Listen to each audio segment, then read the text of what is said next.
Your life আল্লাহ পাক এখন দুনিয়াতে লিমিটেড স্কাই। আমি 17 বছর জেলে থাকলেও কিন্তু আমি অনেক লেখাপড়া করতে হচ্ছে, তাহলে তো আমি পৃথিবী জানবো না। You can question me anything. Allah Quran Sharif সম্বন্ধে বলো আমাকে, কোন হুজুরের কোন খবর আমি বলে দিতে পারবো। এখন তোমাদেরকেও ইবাদত বন্দেগী করতে হবে, 5 ওয়াক্ত নামাজ পড়তে হবে, আমল করতে হবে,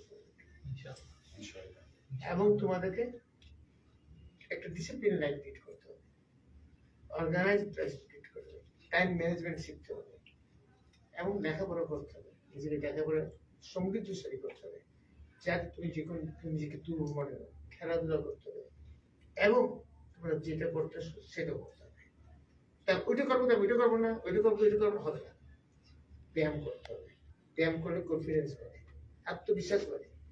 কনফিডেন্স যদি না থাকে, আমার গায়ে শক্তি নাই কিন্তু আমার মনে হয় দুনিয়াকে ছেড়ে দিতে পারবো। আত্মবিশ্বাস, বিশ্বাস করে আমার গায়ে শক্তি নাই কিন্তু এখন ইমানের শক্তি আল্লাহ আমাকে এতটুকু দিচ্ছে।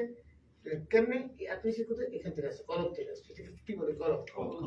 কলব কেমনে আসছে? তোমাকে কলব প্রথম